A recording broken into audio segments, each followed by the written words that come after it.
Hello, everybody, and welcome to the Saints Ball discussion. We are so happy to be here with you, with Meow Wolf, and we're so excited for this opportunity. My name is Liviana, and I will be your moderator tonight. I am a co-host of Saints Ball.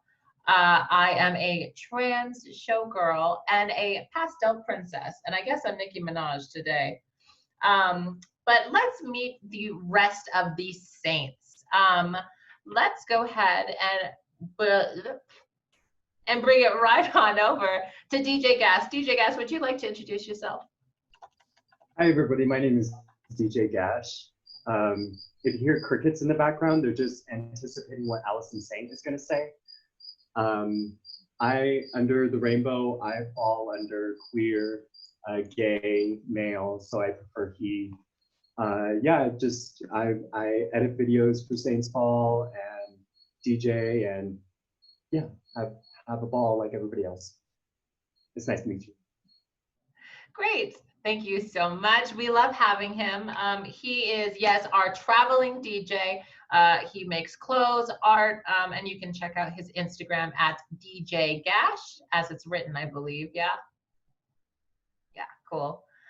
Let's bring it on over to Willow Hishi. Willow, tell us a little bit about yourself. Hi, I am Willow Hishi, your Twitch witch, and the favorite drag monster from Albuquerque, New Mexico, unofficially. I live stream on Twitch. I love to play video games and do makeup with a live audience, so tune in to me there. It's at Willowleaf, Leaf spelled L-E-I-F. Pronouns, my last name, Hishi, or whatever you call your favorite dead cat.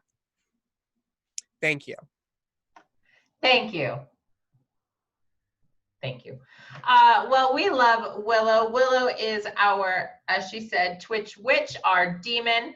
And she has her religious iconography right on her nose. So we love that. That's very telling. Thank you so much, Willow. Let's go on over to Boy Izzy. Boy Izzy, would you like to tell us a little bit about yourself? Hey everyone, I'm Boy Izzy. I'm an Albuquerque musician, drag, performance artist, LGBTQ advocate, women's advocate, and my pronouns are he, him, and that's me, so hi. Hi, Izzy. Thank you so much for joining us. Izzy is also a live singer. She brings that musicality and cabaret to Saints Ball. So we're so welcome to have her, and you should check out a tune or two from her. All right, everyone, let's move on to our weirdest of weirdo, but also my pastel sister. Let's go on to Nadia Business. Tell us a little bit about yourself, Nadia. Hi, my name's Nadia Business, and I am the business of Albuquerque. And my pronouns are she, trans woman, activist, revolutionary, woman of color. She does it all. And nice to be here. I'm excited to just have a good old discussion with my girls because it's been too long. So.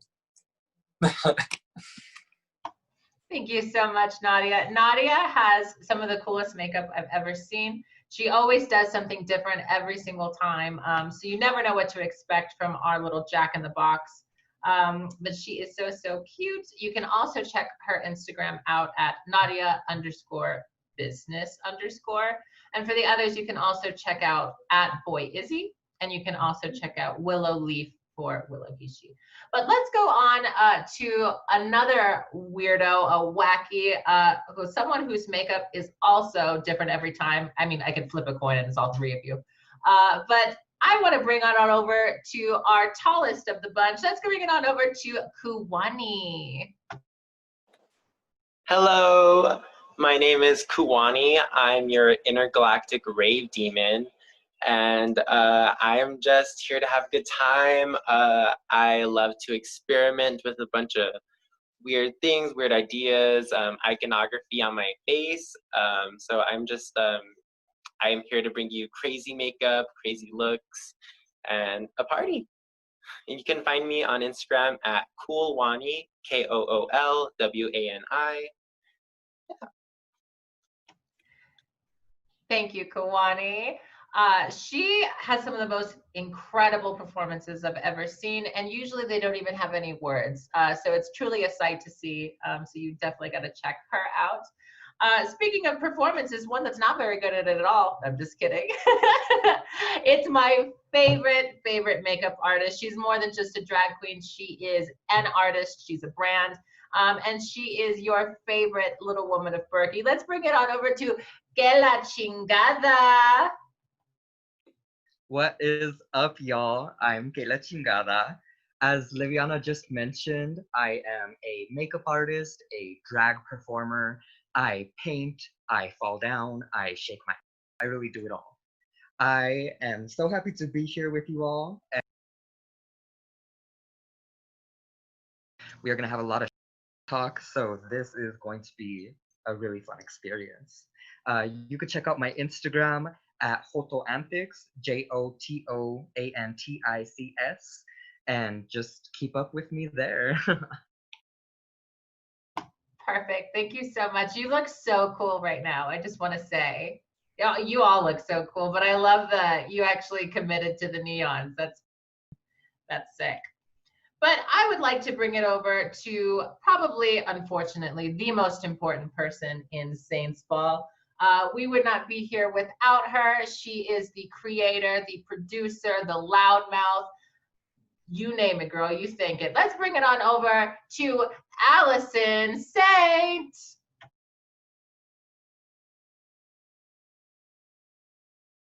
My name's Allison. I am the most hated person in New Mexico. I am your grandma.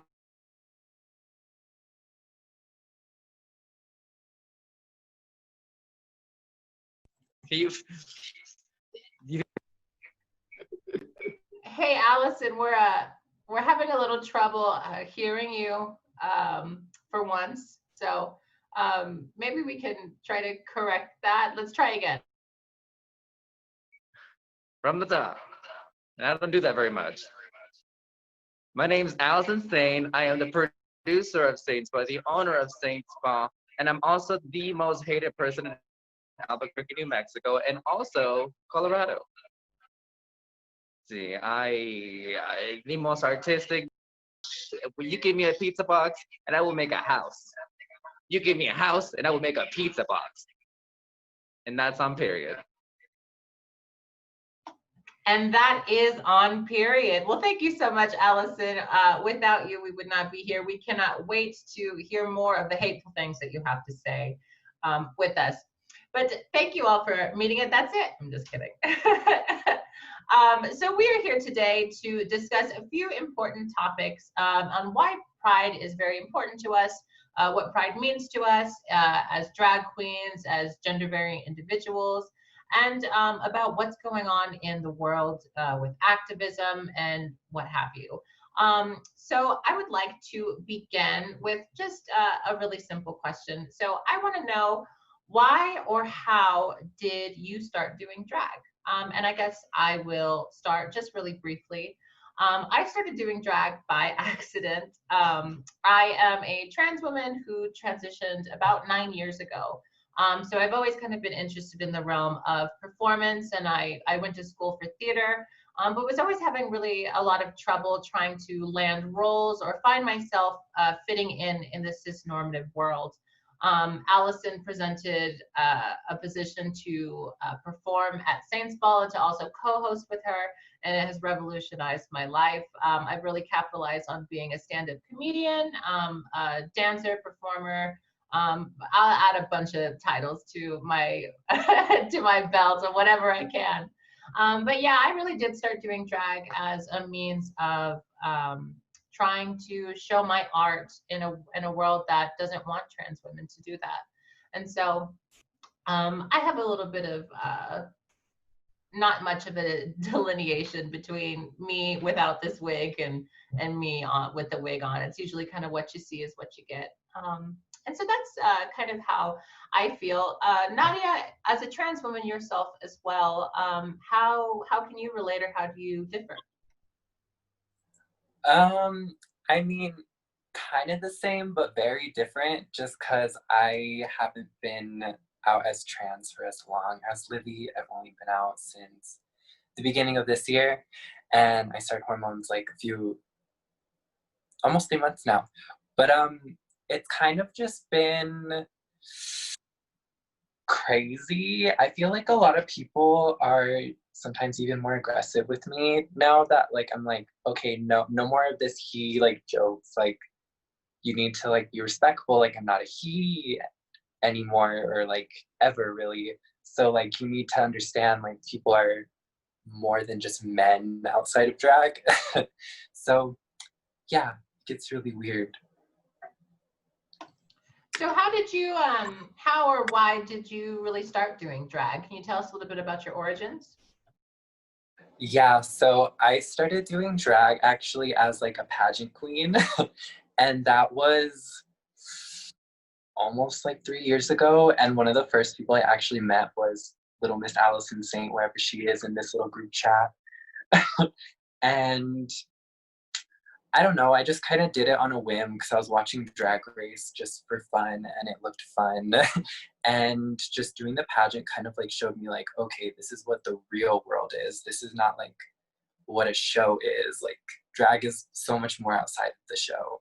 So like I got into a lot of like volunteering and everything, and then tried like competing for Pride again. That didn't really work out, but I mean, it kind of also opened my eyes that I was even told like when I lost that the people like weren't ready for an artist like me, which was kind of like devastating to hear, but at the same time it was like okay, you're right. So now it's like I'm really owning that as like my artist self now, that like it's crazy that I built a platform off of being like my weird self finally, and feels great. Absolutely, absolutely. And I don't think we'd have you any other way, Nadia. I want to know a little bit more about you, Kayla. How did you start doing drag, and where did you all get, where did it all start? So I actually started doing drag kind of accidentally. I have pretty much always been like experimenting with makeup, and of course going out, I would love to just do like these weird, crazy looks. And I noticed that the attention I got from people was incredible. I had never really been used to that before. And once people started to see me out, I actually had somebody reach out to me over Facebook and say, hey, I'm having a show. Would you like to be in it? And I was so scared. I was like, I don't have any wigs. I don't have any dresses. I don't have anything. I have good makeup, and that is enough for me to skate by. So I hopped on Fashion Nova, got these fits that I could find, got a good shake and go wig, and I just really have used makeup artistry as a bridge into drag, because kind of how you said earlier, I don't really see a difference between myself in and out of drag. I just pile on accessories, makeup, and butcher some wigs, but underneath this all, I'm still the same person. Que la chingada is just an extension of me, and I'm happy to be able to have drag to share my art with the world. I love that. I love that. Can you also tell all the white people out there why your name is so brilliant? So I think it's hilarious because when people meet me, they're like, oh, what's your name? And I'm like, hi, I'm Kayla. And they're like, why, girl? That is the most plain Jane, unflavored name there is. But Que la Chingada is actually a joke name. It's Que la Chingada in Spanish, meaning what the. What the fuck indeed. Kalani, I want to move on to you. You have a really pretty interesting origin story. So how and why did you start doing drag? Mine is slightly similar to Kayla's. I've always just really experienced with the makeup in my bedroom. Like, I was a bedroom queen forever, just like lip syncing in the mirror, like to nobody. But then eventually I just like really, really wanted to perform. I had gotten my makeup mug set. Like I knew my look, I knew what I wanted to do, so I had to reach out to a bunch of people because I used to live in Santa Fe kind of, and I couldn't find anyone that would allow like youth performers because I was underage when I started. And yeah, so I just really had to seek out people, and I eventually found a place called N Empower in Albuquerque, and they just kind of helped me get my start with youth shows, and then I eventually became friends with Allison, and before that, I was friends with Nadia, and I met her at N Empower, and she's just been my sister this whole time. She's really helped me find like my own kind of view on drag, like just to be weird and out there and very experimental. And yeah, so then I met Allison, and Saints Ball just like helped me grow a lot more with my concepts and ideas. Yeah. Awesome. I love that so much, Kawani. I've seen so much growth in the amount of time that you have done drag, and surpassed us all, honestly. You I want to keep on moving. So DJ Gash, I know that currently you are now our DJ and you're kind of our den mother, but I know that you yourself have also had a history in drag. Can you tell us a little bit about where you are today and where you were in the past? Sure, thanks. I started doing drag in high school, and it was kind of a joke thing, as it was before kind of RuPaul's Drag Race, where a bunch of butch guys would pretend to be drag queens and just make fun of each other. But I took it seriously, and it was called the Mr. Onyate pageant. And I was really bullied like relentlessly for my femininity. You know, they didn't even assume that I was transgender or anything. They just saw femininity within me and tried to like beat it out of me.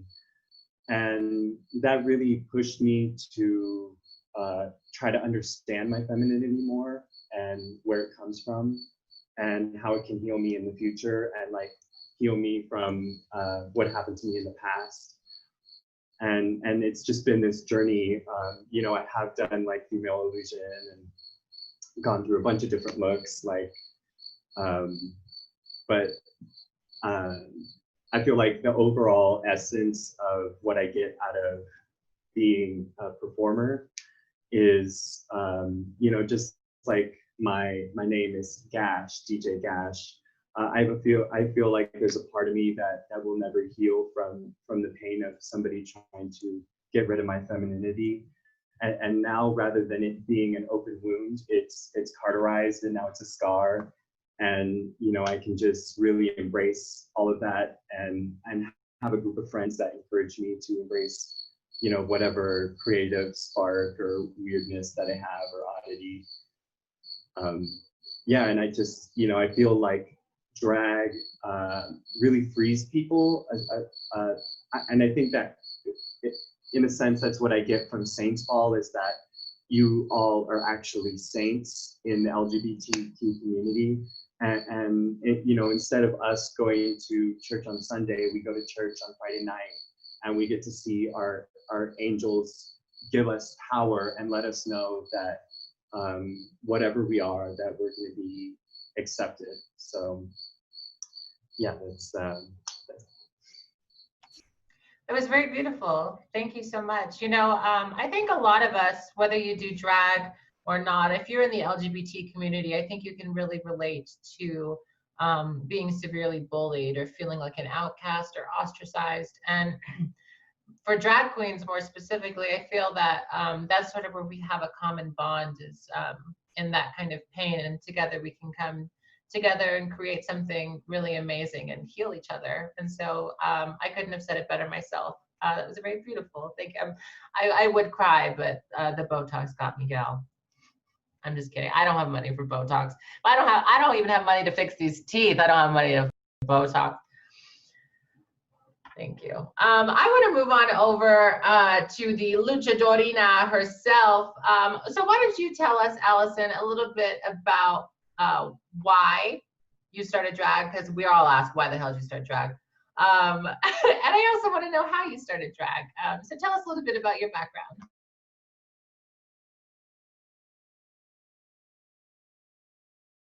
Hi, everybody first started doing drag, you know, going through your mom's makeup.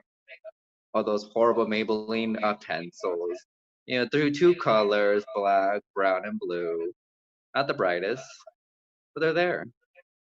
But I started doing drag in my course of bedroom, in hidden and secret. Me living in a very tight household with like my well, I'm not from here, bitch. Uh, and that's all y'all knowing. But I started doing drag in my bedroom, and from then I really started seeing. Give me 1 second.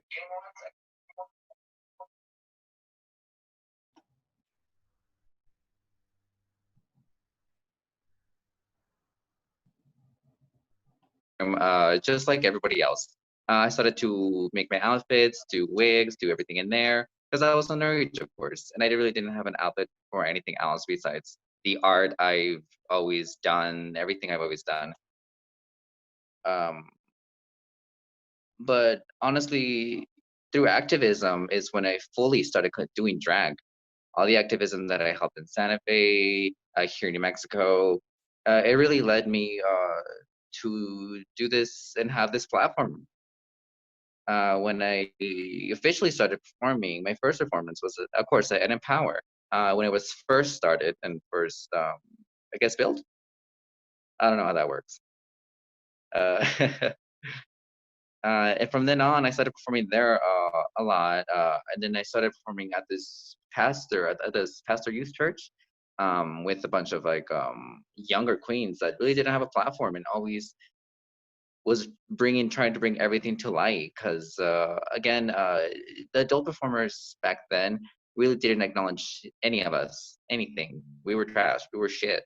Opinions gone. Nothing. And slowly everything started just shifting to the youth. Slowly started to perform and have shows hosted by the United Cortes Indias and Empower. And that was actually very liberating, and it was more of an eye-opening for the whole community to watch us and see us growth, because the youth back then were the next step. We were gonna take over. And so far, bitch, I'm taking over. Look at me now, bitch. You can call me broke. No, but I'm so happy with everything that I've done with what I have, and I don't have much. Like I'm happy that I have all these beautiful brown queer people in my life, and the two white ones too. It's just a big old family that I just can't replace. But just give me that much money, and I'll replace them all, bitch. Well said, Allison. Well said. You know, I do actually want to give you guys props, especially, you know, you and Nadia and Kawani and some other girls that aren't in Saints Ball. But, you know, you really did start to pave the way and really have shifted drag here in New Mexico. And you've been doing that for a number of years as people before you were even, y'all were even 21. Like 7. So 7 years, bitch. That is disgusting. No, I really do give you props, and it's so nice to know some of your guys' origins. So Izzy, I think you have a very interesting background in how you've fallen into it. I think yours differs a little bit from the rest of us. So why don't you tell us a little bit about why you started doing drag and, you know, how you kind of fell into it? So I come from a very conservative small town that I had to fight tooth and nail to get out of. Generations of my family are still there. And I just knew from a very young age that I wanted to change perspectives, and I wanted to make people angry, and I wanted to make people think about the way that they viewed queer people, the way that they viewed just people who aren't warranted the same things in society as the status quo or whatever fits the mold. So I got out and I got into the New Mexico School for the Arts. I graduated from there with a dual diploma in musical theater and just my regular diploma. And initially I wanted to go on and I wanted to do musical theater in New York and I wanted to tour Broadway. But what happened was it wasn't financially something that happened. I've always loved glamour though, and I've always loved to like watch my mom put her makeup on in the morning and just kind of how it reminded me of how it's like battle paint in a huge way, because the feminine spirit is really, or has been for the last 5 or 10 years, been torn down. And so initially in Albuquerque, when I had to be here and I couldn't go anywhere else, and I put everything that I have together in terms of creativity. I started doing makeup in the middle of the night at 2 a.m. with my headphones blasting Born This Way or Amanda Palmer or Four Non Blondes. Rock and roll, I think, also has played a tremendous influence on how I view the world and how I view the queer community. Also mental health. I myself used to just kind of, every rally that I could go to, I remember the Women's March, I brought like a sign that was like, that said love, and I painted red lipstick all over my face. And I just remember getting on that stage and like breakdancing and then just like holding my sign up. I don't know, it's always been a mixture of my art, my music, my advocacy for those less fortunate, and just trying to express love, just trying to spread love and trying to spread kindness. It's huge for me. And I think our community really is starved and, of that. So. Yes, I do see that. I think that you do bring a very particular healing kind of light to that drag community, and very kind, very soft. I also really do agree with, that was kind of my plan as well, of wanting to do musical theater, but it was just not financially possible for me either. And, I think as queer people, especially queer people of color who are poor, we create the stage wherever we are. And I think that's something that we can all really relate with here in Saints Paul. But I want to round out with this question with that big-haired, frizzy-haired, spike-horned, tongue-crossing, exorcist-turning queen. It's Willow Hishi. Willow, why don't you tell us a little bit about your origins? Hello. Yes. I initially was really I went to like a school that was really accepting in high school, and so I kind of came into my queerness a little earlier than a lot of other people. And I'm lucky to have very accepting parents, and that allowed for that as well. And I remember watching Drag Race and seeing Raja Gemini like kill it, and I was so inspired by her fashion and her makeup, and it inspired me to kind of play with fashion and makeup. And after that, I got really into androgynous modeling, and I went pretty far with that. I walked in New York. I was most known for my runway. I had a lot of fun, but one thing always bothered me with that is that I never was expressing myself. I was always expressing someone else's art. And I felt like I had a voice too, and I wanted to bring that to light. And so I remember I was playing with the idea of drag, and who was Bonnie LaBelle at the time, but is now Boyezi, helped me kind of find my face and find my makeup and find my look. And initially, and at the time it was very different, but she helped me, show me how to glue down my brows. We did a big photo shoot. It was a lot of fun. Got pulled over by a cop, whatever, we didn't match our IDs.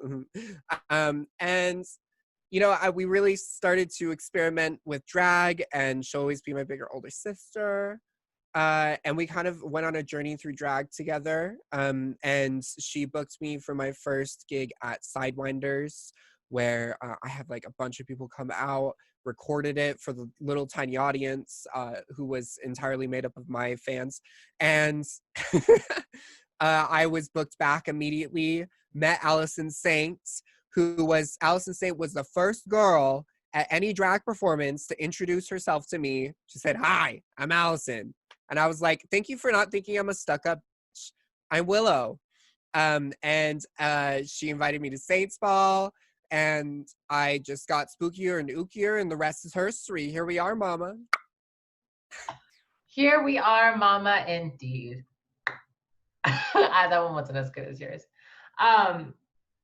Yeah, but it's really interesting to know how we're all kind of oddly connected before we even really started this. So I really love that origin story. But, I want to know, not too in depth. Well, I guess as in depth as you'd like. But I guess I'd like to know, how do you define your drag and what does it mean to you? I know that you guys give yourselves little names at the beginning before you introduce yourselves, but I mean, this is your chance to elaborate about it on a little more. To me, my drag is sort of how I've always envisioned myself since I was a child. I've always seen myself on the stage as like a pop star, and just this like, sensation that would like tour the world and like have millions of fans and do philanthropy work and just sort of that kind of like win big, get famous dream. Unfortunately, I am 24 years old with bad teeth. Good boobs though, good boobs. But so that's when I get to kind of like play out my fantasy. So my inspirations are definitely pop stars, Y2K kind of fashion, cartoons. I've always really loved cartoons.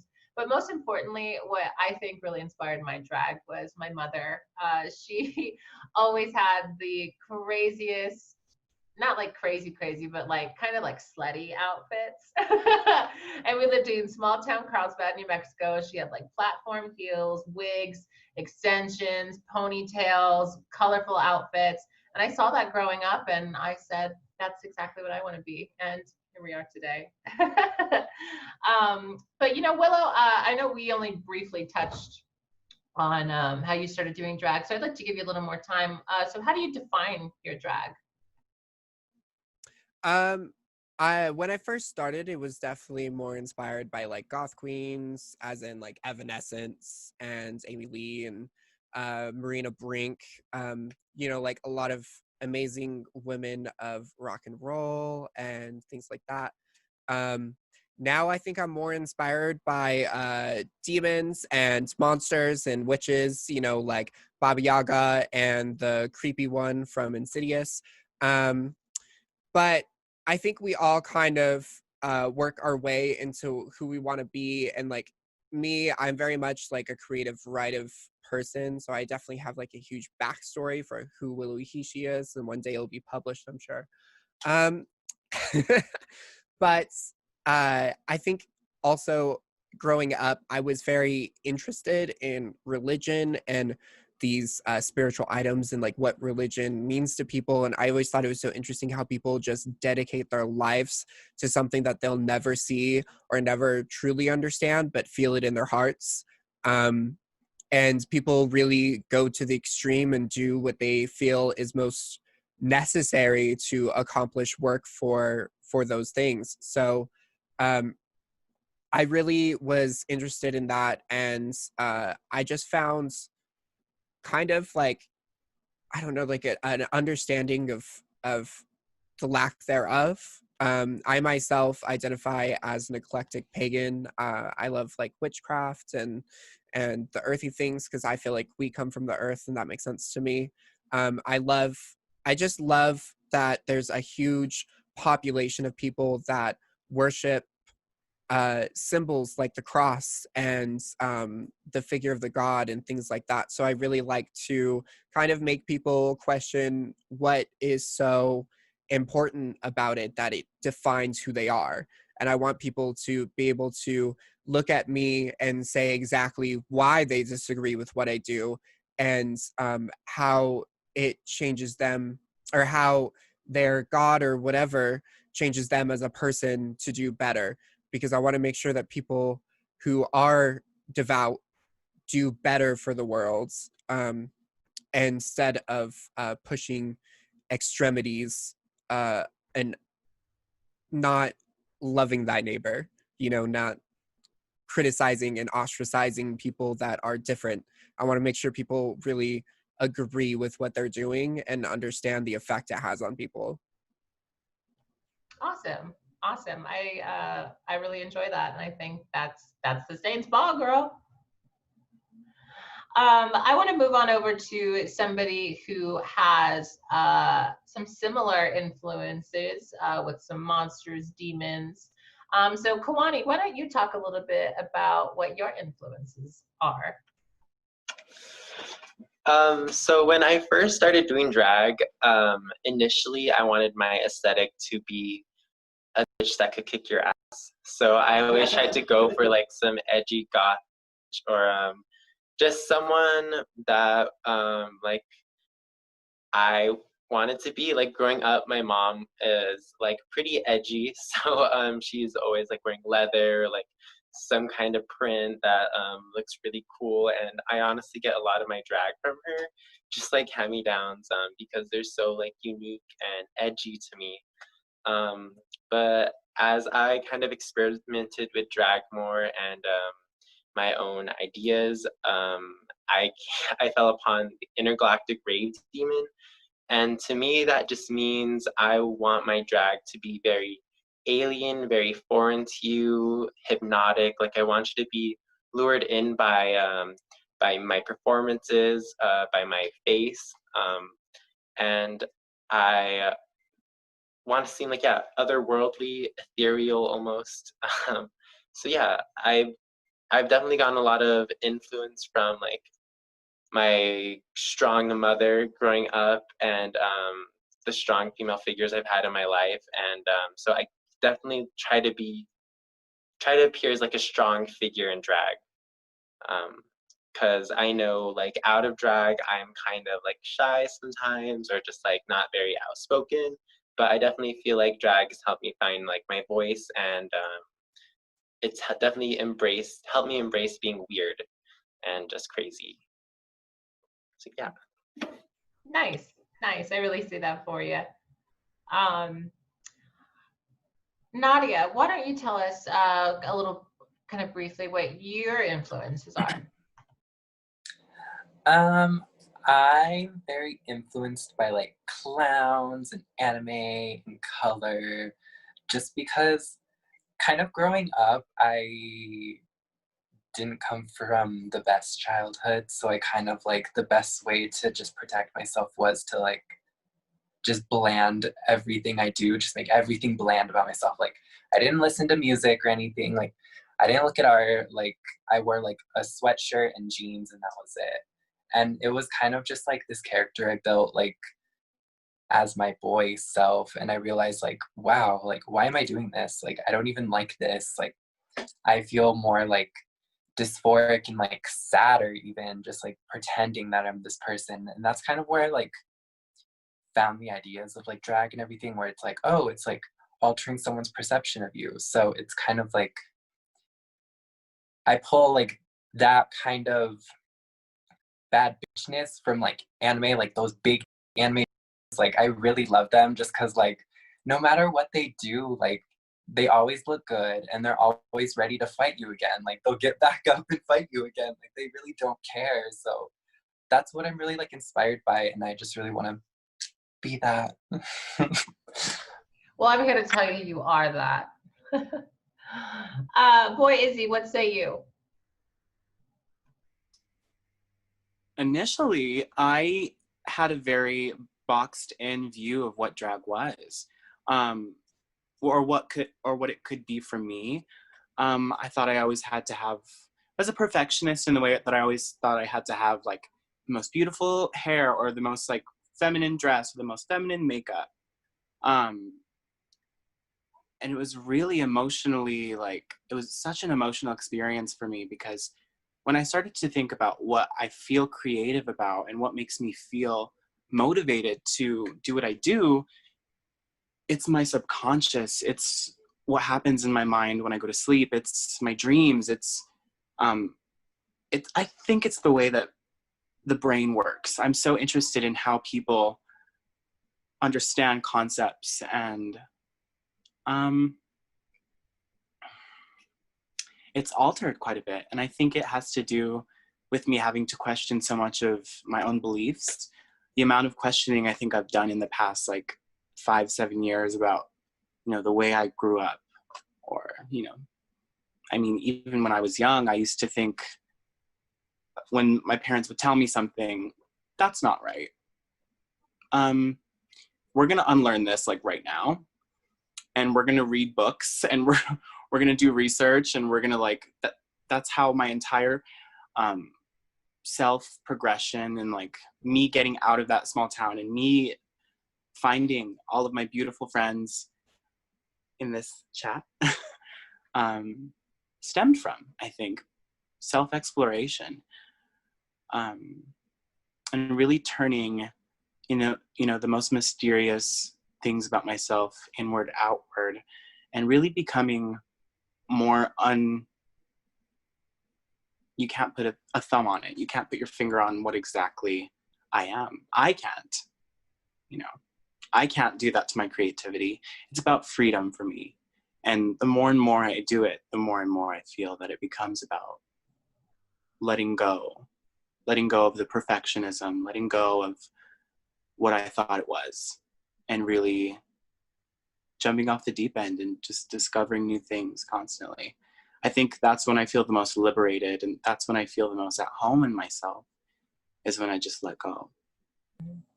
That's very beautiful. And you may not be able to pinpoint exactly your drag, but I can, and it's Lady Gaga. I'm just kidding.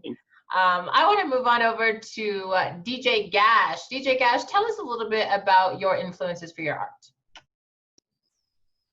Well, as I mentioned, I had started doing drag in high school, and it started kind of based on a trauma, and through that, trauma can be like a very scary thing, but if you have enough people around you to support you, it can, just like when you're forging a sword, you heat up the metal and you pound it and pound all this trauma into the sword, and then it becomes something that somebody wants. And that can only happen through like team effort. So, I mean, I would say that what defines my drag, I mean, I still consider myself like in drag, even though it's not like, I love dressing up. It's just always been a huge thing for me to dress up and express what I feel on the inside. But I would say it's kind of eclectic. I love the concept of anti-lookism, which lookism is about judging something or somebody for what it appears on the outside. And so anti-lookism is the antithesis of that. And so to be able to go into a space and affect it by being so violently different, that's always brought me joy. And I can see that that really helps other people embrace being othered, being, not the norm, being an oddball. So I would say like the biggest influences is like movies, definitely music. That's why I love DJing, because it hits right to my heart. And movies really, they're just, so that's why I love, I love horror makeup. I love horror and horror makeup. But yeah. Thank you. Thank you. I really love that. And I think we can all really see your influences. For Kayla Chingata, why don't you round it off about your influences? So I'm going to rewind a little bit. I actually grew up like pretty overweight, and I've always been super weird. I was going to school with painted nails. I would try doing like the worst smoky eyes imaginable because I didn't know anything about makeup. I'd have green eyebrows. Like I was always just trying to be different, and I didn't really know how to pigeonhole myself because there was so many ways that I wanted to look, and I was never able to find anyone that I would look up to that looked like me. So I always feel like drag has definitely been within me because I've always been so attracted to like the otherworldly and the weird and the unique.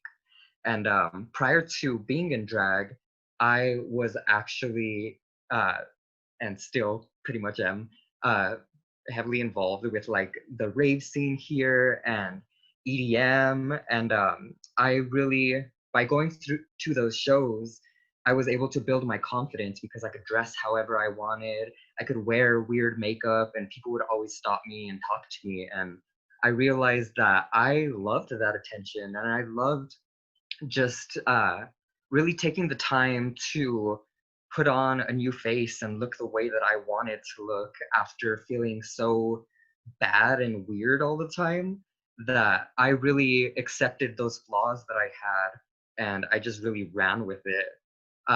Right now, I think my drag is all about just celebrating the weird parts of yourself that other people may not have told you are beautiful throughout your life, and always pushing yourself to be as creative as possible.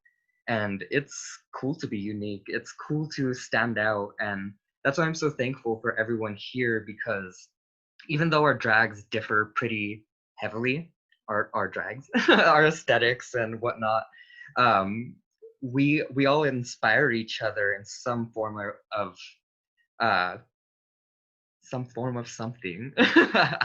Like we're all just creative weirdos, and we're cool and we're beautiful, and I'm just really happy that we're able to spread that message together. Thank you so much.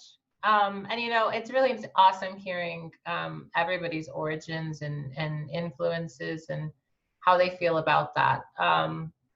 So it's really crazy to know that, you know, we're all not so different as I thought we were. We all do come from a lot of pain and a lot of torment and self-torment. But I like to think that we've all sort of rose from the ashes and definitely married the night, right, Izzy? Is that what you would say? Okay, anyway. So I want to open up the discussion now. Instead of calling on you individually, I'd like for you guys to, I guess, just say what you mean to say, right? That's not gay.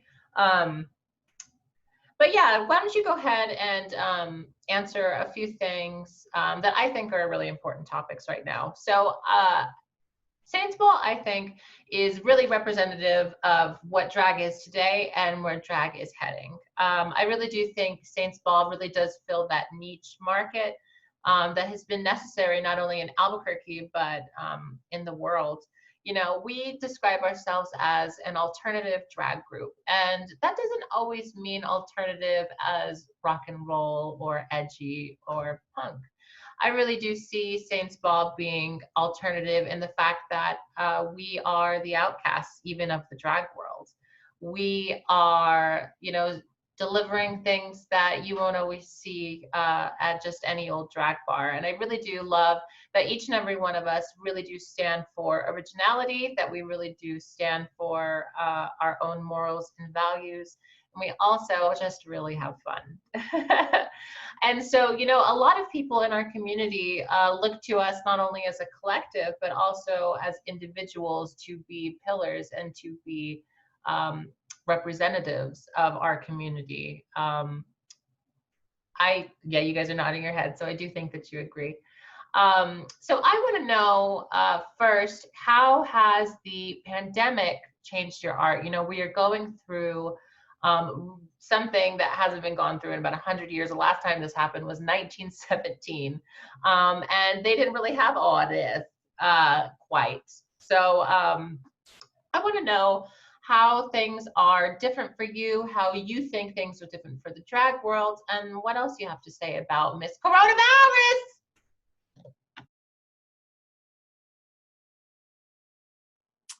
As we move into a new real space, right? We are all quarantined, we're all stuck at home, and this new trend of performances has really arisen, of digital media based performances. And it's really been a niche market before this. So people are really trying to scramble to be involved in that.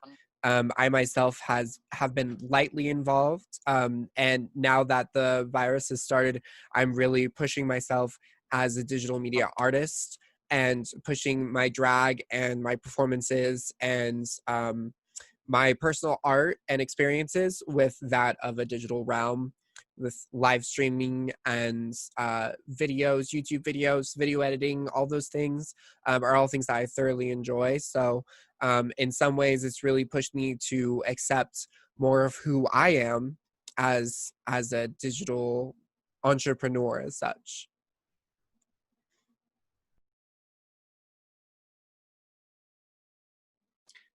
For me, it forced me to kind of explore more in depth my mental health, because I'm used to working like 40 hours a week and then going from, workplace to the club till 2 a.m. Get up the next day, club, bus, another bus. Just kidding. No, for real though. I don't know. I just feel like mental health is an extremely important aspect of everything that's going on right now. So much so that I myself have felt really down and really depressed lately. And it was extremely difficult to even get myself to be sitting here in front of the camera today, because of the weight of your own thoughts, the weight of, so much pain and anguish that's happening in the world. It's just, it needs to happen, and it needs to be difficult before it can be good, before it can be smooth sailing. People need to be told that they're wrong. People need to be told that they're not listening to causes of humanity, as well as your own emotions, as well as your subliminal thoughts, the things that you don't deal with because you don't have the time to deal with them usually. And so it's affected me in the way that I've wanted to quit a lot of things. I wanted to quit doing things that make me happy. I haven't played piano as much. I haven't wrote. But it's about allowing yourself that time, I think, to go through those emotional difficulties and to really examine what those subliminal thoughts are, and connect with them, give them space, because if you don't give it space, it's going to grow. And, they say that the universe gives you three warnings. It's like, when you need to make a change, it first comes as a small inconvenience. It comes as like a little voice in the head or a little feeling. And then you get hit with the reality of a situation. You lose your job. You are kicked out of your place. And then it ultimately culminates in, huge dramatic changes in your life. And I think it's really about listening to yourself, for me specifically. And that's how it's affected my drag. Yeah, I can definitely attest to that. I've also been able to really focus on my mental health during this pandemic as well. In fact, I'm actually 120 days sober today. Oh my God, that you guys, this is just like at my AA meeting. So you say how many days you're sober and everyone like claps. But yeah, alcoholism and addiction has really been something that I've struggled with for many years due to varying degrees of many traumas throughout my life. And honestly, I've been able to sort of realize that alcohol became a problem. But the problem wasn't alcohol. The problem was that I wasn't ever really dealing with my problems. And that's sort of a rude awakening that really happens due to that. And because of that, I have been able to go to counseling. I've been able to go to group therapy. I have antidepressants and medication now. So I really do feel a sense of ease finally, which is unfortunate that the rest of the world is not in that condition. But it's affected my art in that I have been able to create so much more digital media that I've actually been really proud of. And I think you guys, all of you viewers, will really love what we have to put out there, because we really have put our heart and our soul into all of this.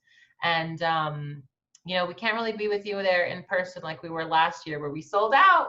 We sold out. Some, you know, we're not sellouts, but we do sell out. Right, Allison? Give me one of these. There. But yeah, you know, this is become kind of the new norm for drag, and some people are really in tune with that, and some people are actually really what's the word I'm thinking of? Adapt. They're really adaptive. People adapt really well, and I think this group of gals is very adaptive. Does anyone have anything else to say about how the pandemic has changed their art? Yeah, go ahead for Allison. It's me and Kawani. Yeah. Let's see. At least for me, before the pandemic, I was honestly really lost. We were doing so much shows, we were getting so much book, which no complaints, but with work, with shows, with people, with me, I never got a break. I didn't feel like myself. I was drained. I stopped many projects. I fully wasn't there, and I just didn't feel any more joy. I just really couldn't. And in a sense, like in general, for me, it's kind of hard to express some emotions, because I've been built up to be so strong. I already pulled that barrier so high up that I just can't take it down.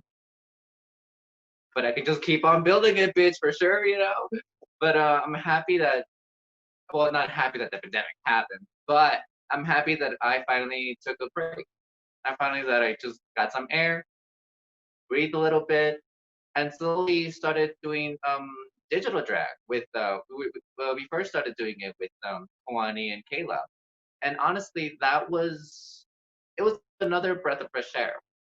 It was something to have fun. It was something to genuinely talk to people. It just felt like something nice. It felt like I needed to do this again. It just felt, you know, nice.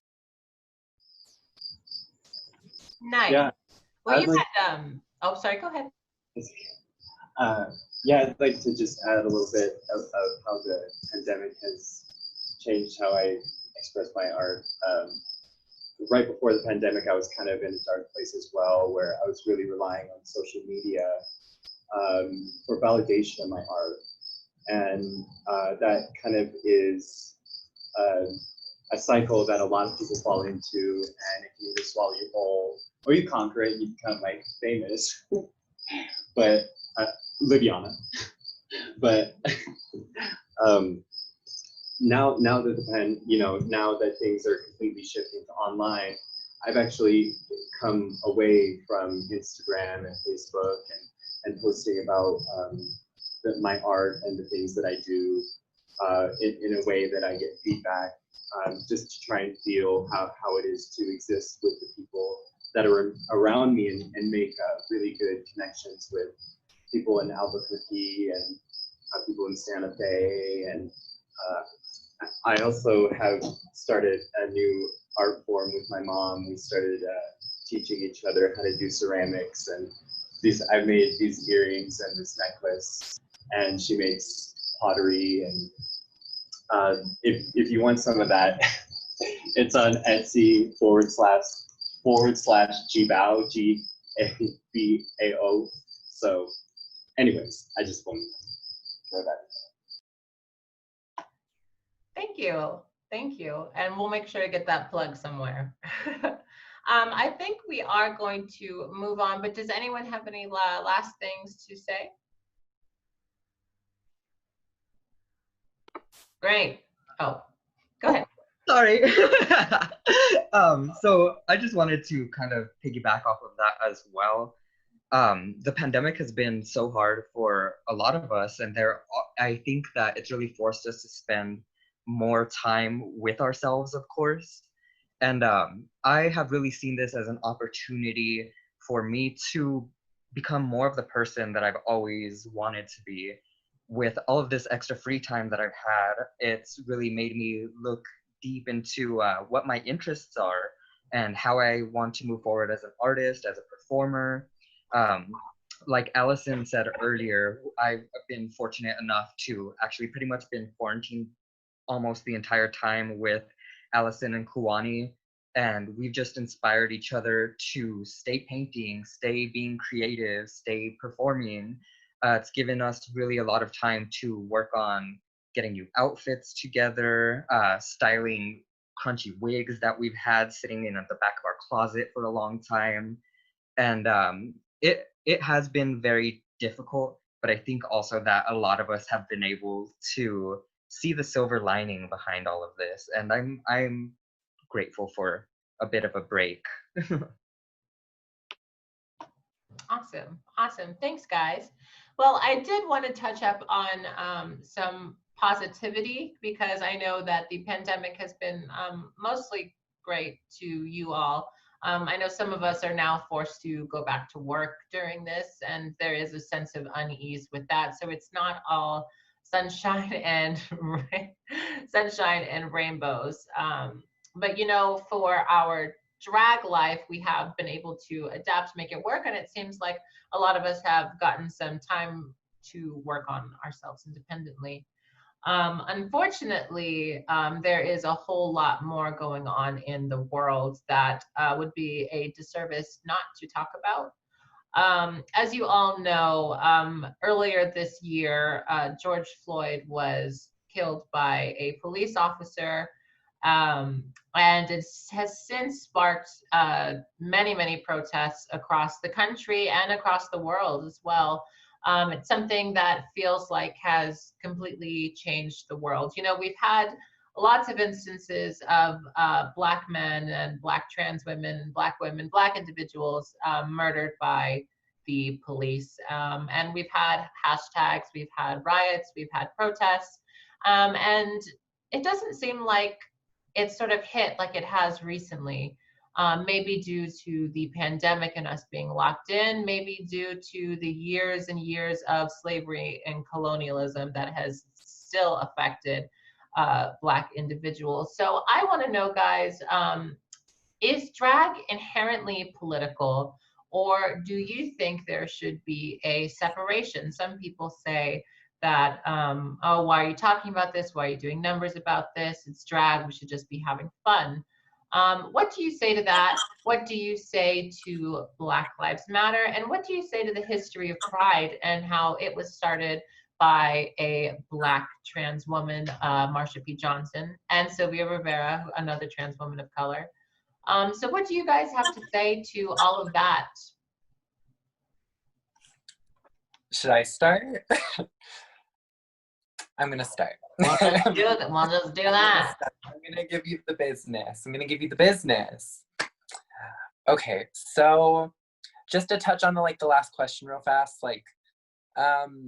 personally my art has kind of come to a slight pause, just with the whole world handling racism and everything, and it kind of made me look inward also as well, and kind of look at even my childhood, the parts that I could remember, and just think wow, I faced the same things as this, and I grew up with a lot of just minority people.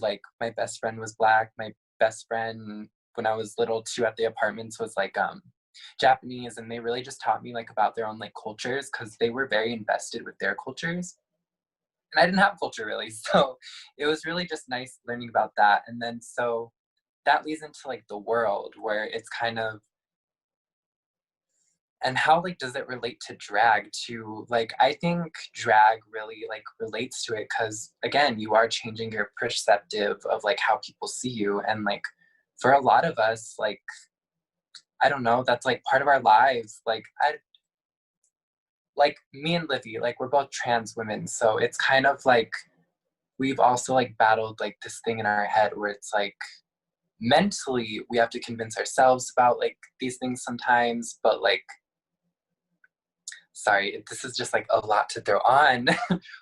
But it really just is about just being proud of yourself and like showing like the perception that you're not afraid to be yourself. And drag, like you can't really do drag without like being political, because the biggest thing you can do is be yourself, especially in the world. Like it's really a radical movement. Sadly, I hate to say it, like I wish it wasn't a radical movement, but that's just what we're seeing. But I mean, what else should I go into? Like, you guys, like, chime in. If you'd like, you can talk a little bit about your local pride here. Oh, lordy lord, lordy lord. So, like I said, I took a pause on like a lot of my art, and one thing that really like stuck out to me was that I was kind of like in this rut still, like where everyone was like in quarantine and everything. So I stumbled upon like this video I still had, and it was a local moment, like a local like pride meeting. And what happened was this like non-binary individual was like demanding answers to like for why ICE was called on like a previous meeting. So I mean, there were a lot of minority people, a lot of trans people there. So like, you know, like when ICE gets you, it's over with. Like we all know what happens. It's over with basically. Like it's not cool. And so they were demanding answers, and then Pride was kind of just like, like we're talking about it, like we're trying to figure something out, like, and just gave like a short little answer, like we can't answer all this at this time. And it's like, you're putting our lives in danger. Like I know there's like maybe procedures and everything, but like when lives come into like play, it's not okay. And a board member even like screamed out like this non-binary individual, basically just saying like you're not being heard, like, and then people were joining in on this and just kind of like ganging up on this one person. And then there was also like an instance where these people in the back were like antagonizing our friend Taria, another trans woman, and we locally we know her, so like she doesn't stand for that. Like she handled it right away. And just like it was still twisted into this story against her, like she was the enemy. And it's kind of just like this all is happening in our world, you know. And like this happened in August, like 2019. So like world issues were happening in our own community, like in 2019, like August. So that's kind of terrifying. And like these people are just holding on to their titles and everything, just not really like doing much. Like when the whole Black Lives Matter thing happened, local Pride really just stayed quiet, and they were posting like videos of drag queens being like, let's go to Pride, like happy Pride and everything. It's like, no, you need to support lives first. Like if, I mean, hypothetically, like you should be giving like resources to people, like, and it's really like important to be like very vocal. Like when I made a post calling them out again recently, like a lot of people were on my side with it, because they're like, yeah, it's not okay. And I kind of just, it showed me that I had a platform and I shouldn't be talking about this anyway, like as a drag queen, I guess. And yeah, it's honestly just been very crazy. It's a roller coaster, just trying to like show people like, I don't have anything like against Pride. Like I do have like some resentment, but like what I'm doing like against Pride, like petitioning them and everything, is kind of more so as trying to get like people like us in, because they keep telling us that we're welcome in their house, but clearly when ICE and stuff like that is called on us and like saying that, oh, you can get a platform in August, even though people are dying right now, it's kind of just, it doesn't sit right with me. So that's kind of what I am doing right now. Absolutely, absolutely. I'd just like to remind everyone that we are running a little low on time, so I do want to be able to get to some very poignant points from the rest of you and give, or for whoever would like to share. And I want to be able to make sure that this question and this topic holds a lot of space for you all. So I'll pose the question again: is drag inherently political, or do you think there should be a separation? And just to extrapolate on, you know, the history of Pride or Black Lives Matter or any other sort of political ideas. So, if I may, I think drag is inherently political. I think the way we view politics recently is very corrupt and divisive, and that's not really what politics should be about. It should be about learning to work together and teaching each other about our differences and how to live in harmony. And one thing that, and it should also be about liberation. You know, we're coming from the past, and every time there's a past, you know, whatever the past is, we expect the future to be better. And part of that is liberating yourself with knowledge, or physically even. And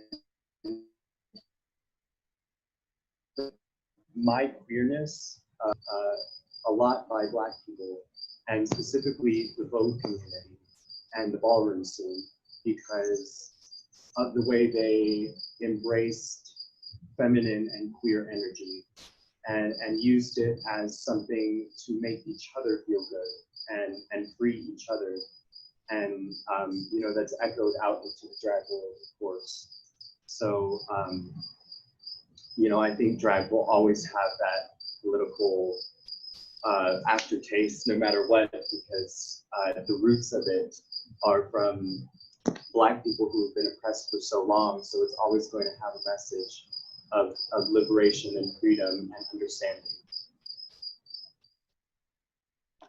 Thank you. Thank you. And jump in. I sort of want to piggyback off of that.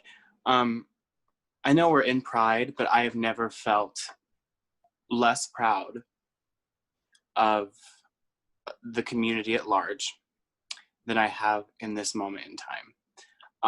When you have so much that's been afforded to us by queer people of color, transgendered, African-American people who fought for the very rights that we have today, drag is political. Drag will always be political. I myself had to check, and I was checked, and thank God I was checked. I posted a picture of makeup that was saying Black Lives Matter.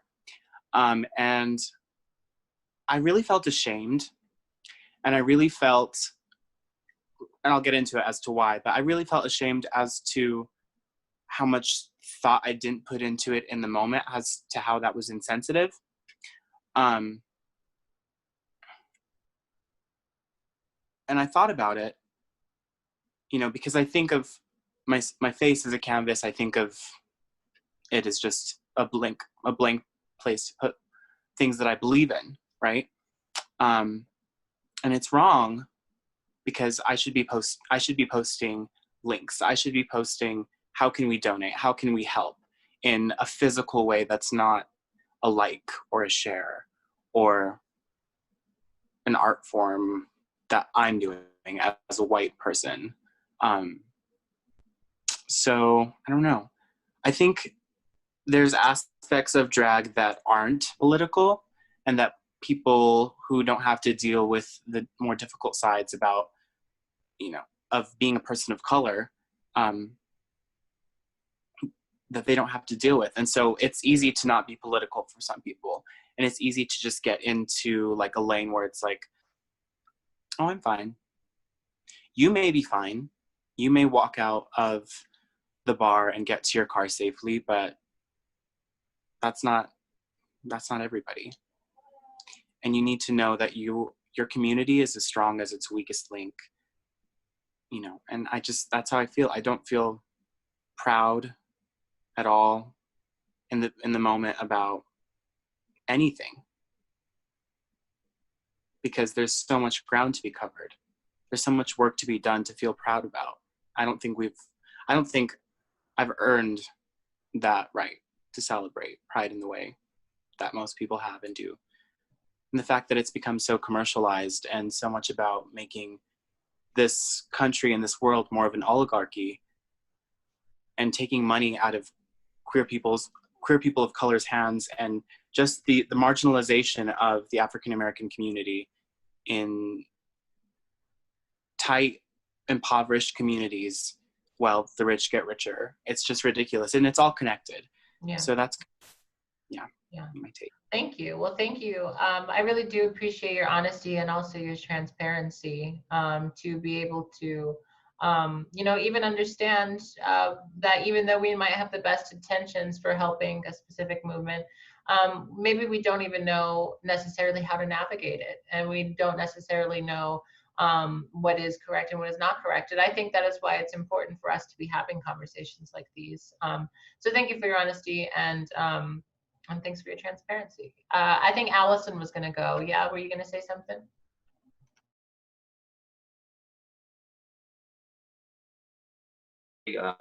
Does mean a lot. What's it called? But onto the topic that drag will always be political, no matter what. People who say that it's not political, right there in that message, have just shut down a whole section of a community. It's just silence equals violence. All the people that are celebrating Pride right now, I just turn a blind eye to the people who are suffering, the people who who pioneered all this bullshit. Like, it is sickening for me to even, like, right now for me, I stopped posting content because I don't feel like I'm not celebrating anything. I'm trying to use my platform to elevate other people that are in most need, and that's what everybody should be doing. In a way, this pandemic was a blessing for everyone that right now doesn't have a job, that could be out there and protest and can finally be out there and know more about how to help, how to be out there, because they finally have that free time that they've been probably thinking about, of going out there and just kicking ass. Like, I am sad that I can't be at those kinds of protests because I have some liabilities. And for me, I'm trying to use my platform and sharing the information as much as I can, sending as much petitions, just trying to do whatever I have in my plate. And I feel like that's what everyone should be doing. I don't even know why I have to explain why you should care about other people, period. And if I do, you're a piece of shit. Does anyone have anything else they would like to add onto the politicalness of drag? Yeah, absolutely. Drag is political. It does boil down to all of us coming together as a community and celebrating our differences and recognizing those differences. And at this time, we have to be amplifying Black voices who are saying, listen to us, and who need to be backed with community support.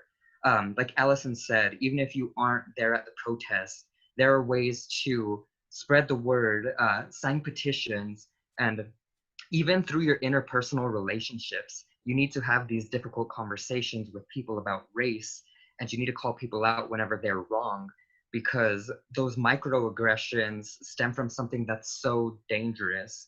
And so often all of these issues are just pushed to the side and disregarded. But now is the perfect time for everybody to collectively shout that Black lives do matter. And people will try to combat that with saying, oh, what about all lives? And what about this? And what about that? And oh, it's Pride Month. Like, those are not the issues at hand right now. And we do have to really prioritize just taking care of those who may not have a voice.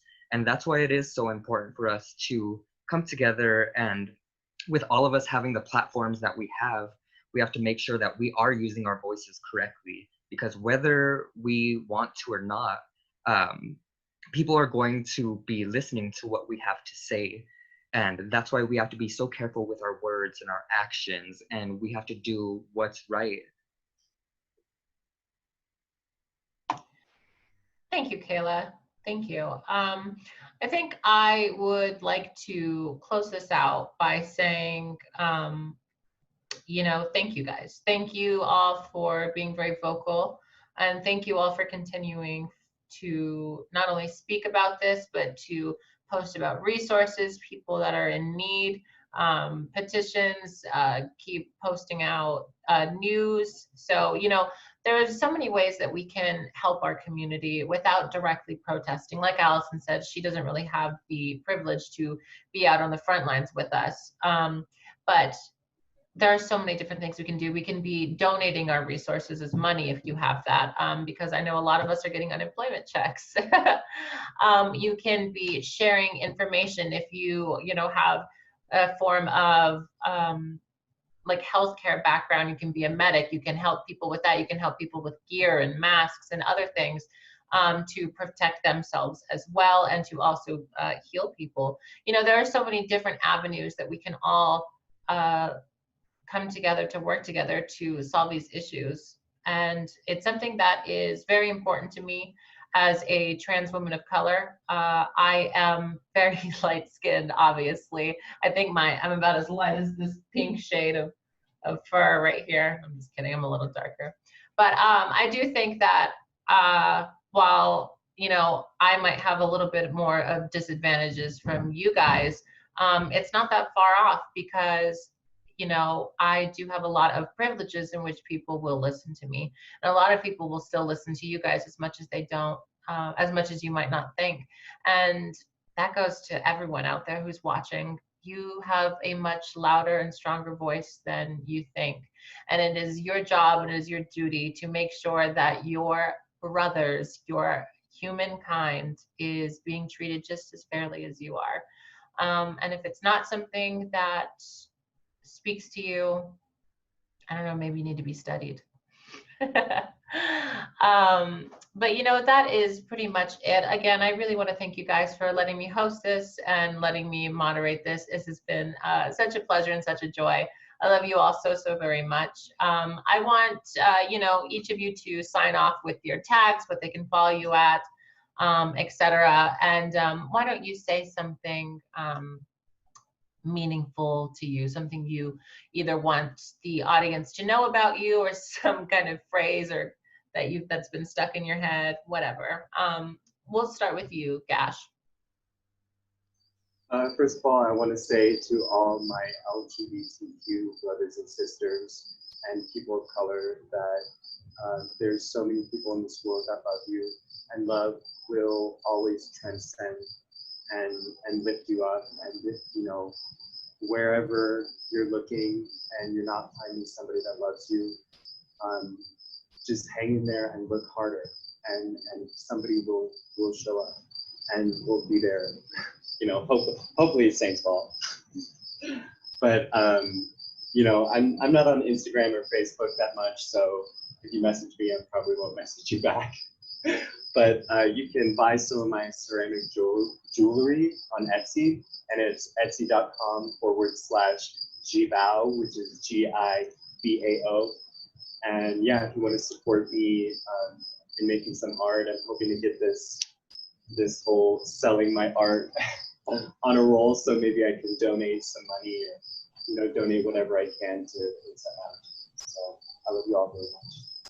Thank you. You might see a few familiar faces on those prints. Willow, why don't you sign off for us?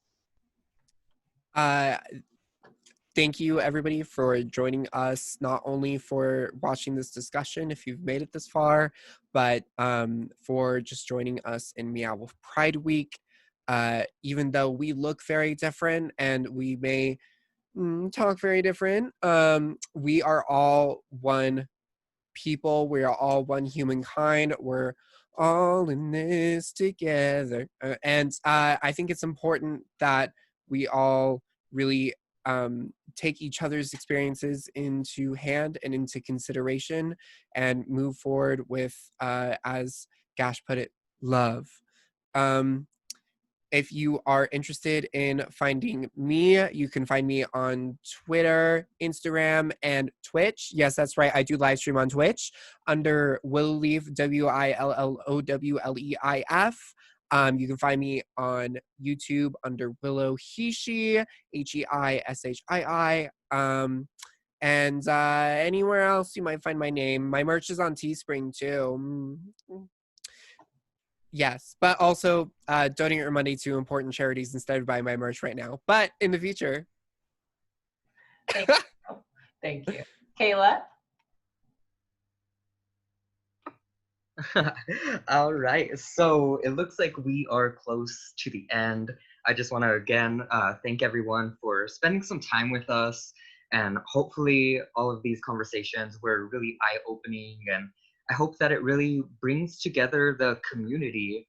And I know that Meow Wolf is local for us, but I'm sure that they have people listening from all over the world right now.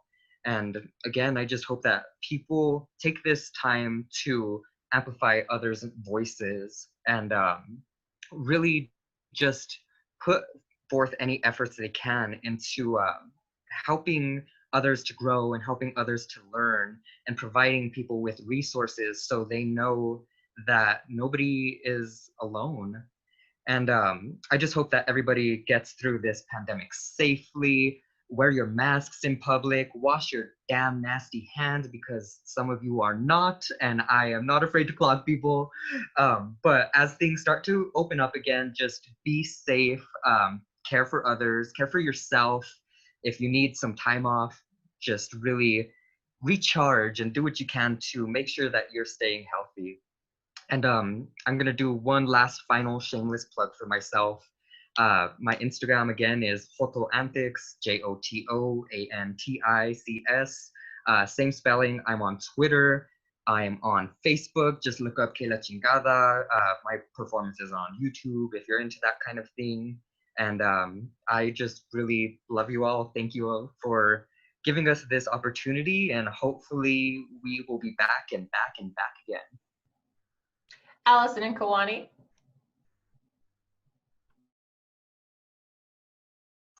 There we go. Sorry, the mic was off. Go on. So I wanted to say thank you for joining us. Thank you for getting to know us a little bit, being interested in our art. Like, we're so happy to share this with you, and we're happy to share this experience with you. And I'm glad that we had these kinds of conversations. I hope everyone takes away something, a new perspective from somebody. And please make sure to share resources, share donation links, articles, any kind of resources just to help uplift other voices, and go protest if you can. I know I'll be out there with you. And yes, if you want to follow me, you can find me on Instagram at Koolwani, Koolwani. And if you want to follow me on Twitter, it's Killwani, Killwani. And you can find me on YouTube if you just look up Koolwani. And yeah, thank you for everything. Yeah, and again, I want to say thank you for everyone who's been watching, and also thank you, Meow, for giving us this platform to queer people of color and allies. This is a tremendous opportunity for us to share our voices to everybody in the world. Like, again, this is a privilege, and we're using our platform to share the valuable information that we need to know and we need to act upon. Again, protest. If you can protest, share information, donate money, but also take in mind your own mental health, because I know this is a very extremely hard time, especially for Black people. If you need to back up from all that attention, please do. You matter to everyone. A shameless plug, I guess. Allison Saying on Instagram. I'm not there because I still don't feel comfortable posting my content. And yeah, love is gonna destroy all this. And love is gonna be on a brick, and I'm gonna throw that shit really hard, bitch. I'm gonna kick some ass because I'm tired of this passive aggressive bullshit. Bye. Thank you, guys. Izzy? Hey everybody, so thank you for watching this far in.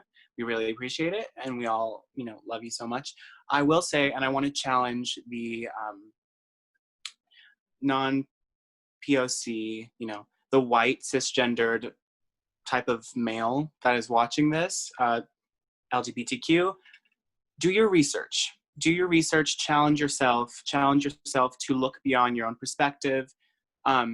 Really use empathy as a tool to give you know, your brothers and sisters a bigger voice and a chance to live their lives all the way through. I want to do a shameless little plug. You can follow me on Twitter. I'm not really active on Instagram either. I also don't really feel proud of anything that's going on, so I'm taking a break. But you can follow me on Twitter at IZAYAHCORDOVA. And if you want, you can follow me on Instagram as well at _boy Izzy, and then another underscore. All my love.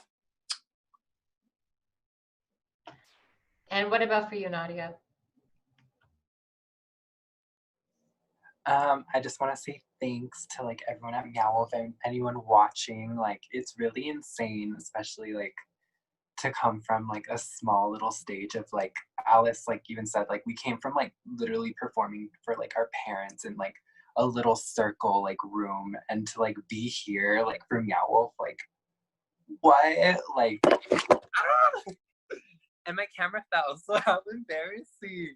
What a legend, what a stunt queen. But anyways, yeah, go out there, support people any way you can, like be really understanding of like everyone like during this time. Take care of yourself, and then worry about like the people that are closest around you, because again, like organize and we can defeat anything. So stay safe, everyone. Thank you so much for being with this stunt queen. Thank you so much, Nadia. And I want to thank all of you for watching this far, as Izzy has said, and really getting to know us. It really does mean a lot to us, as they also said, that we have this opportunity, and we thought what better way to use this opportunity than to continue to uplift voices. My name is Liviana, and I guess I will do a plug as well. If you'd like to follow this trans woman of color, you can find me at Liviana Glow on Instagram.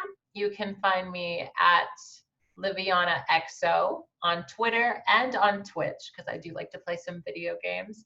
And you can catch me on YouTube, where I have a drag race review show. I have some vlogs, and I have just a bunch of different content, and I'm going to be posting more very soon. So that is // LivvyG15, LIVVYG15, or you can just look up Liviana, because there ain't no other one. But that is gonna do it, you guys. Thank you again so much, and thank you to Meow Wolf. This has been the Saints Ball Roundtable discussion. Wait, Liviana. What? Can y'all, whoever's wearing a wig, can they take it off? What's that? Whoever's wearing a wig, please take it off. Let's do That it. is transphobic if I have to take it off. You Sorry. Do it. do it. I'm not wearing a wig. Oh, the reveal. The reveal.